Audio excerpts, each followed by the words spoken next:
Hello and welcome to the next episode of The Inquiring Cat Does Politics on the last weekend of March in 2025.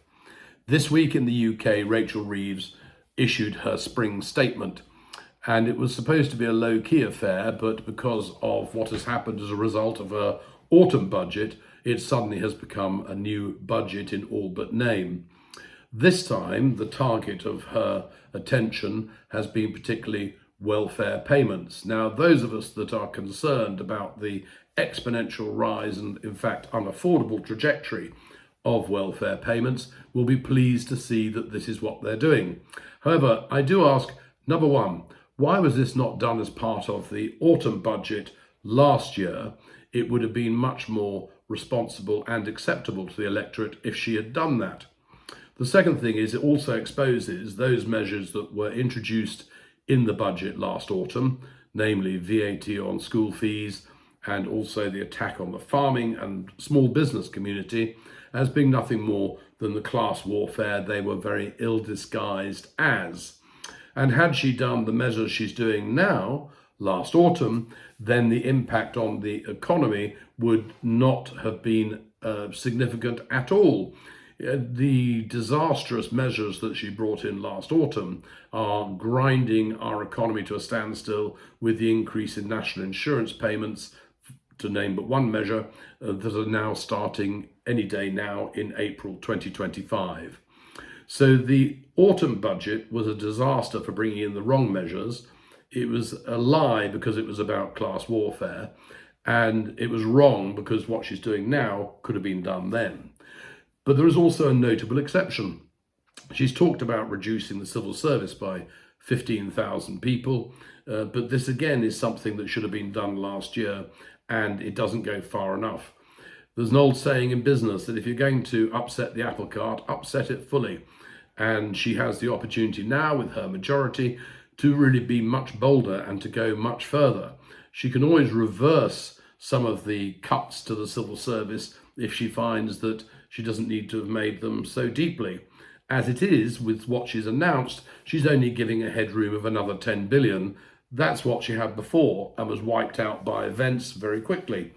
And now her predecessor has already said, one of her predecessors has already said that that's Hammond, the Conservative Chancellor, that she should be having a headway much more than that, more like 30 billion, not 10 billion, because events look like they're going to be very difficult. And lo and behold, America pops up yet again the day that she announces her budget or day after, 25% tariff on cars from anywhere in the world. So it would appear that Starmer's difficult tightrope he's walking, I have some sympathy for him at the moment, trying to keep America on side as well as being with Europe on the Ukraine issue. Trump, of course, is not remotely interested because he's a narcissist and he's only interested in his own glory. He's not interested in doing a decent deal. He just wants basically everything to be made in America. And this 25% tariff on British cars, £9 billion worth of which we export to America each year, is going to hit our famous brands like Aston Martin, Rolls-Royce and Bentley very hard indeed. And we may sadly see the demise of some of our premier brands and historic motoring brands purely as a result of this action. These cars, by the way, are not replicated in terms of quality and performance by anything available on the American market. So it really is going to be a disaster, I think, for the British motor industry. The only silver lining to this cloud is that because of the parts that are made overseas for Teslas are going to be very hard hit as well. And anything that hits Musk, it gives me some pleasure at the moment. On the subject of America, J.D. Vance, his wife Usha, was due to take up a sudden interest in dog sledging in Greenland. This patronising nonsense makes you sick, but then anything that coming out of J.D. Vance's mouth tends to make me sick anyway, because after there was a bit of a hullabaloo about his wife going there to watch some dog sledging that she probably can't even spell, he then announces, oh, why should she have all the fun? I've decided to go with her. Oh, please, give me a break. What do you take us for? You're just increasing your predatory footprint on Greenland, and now you're off to see the space station research center that you have there.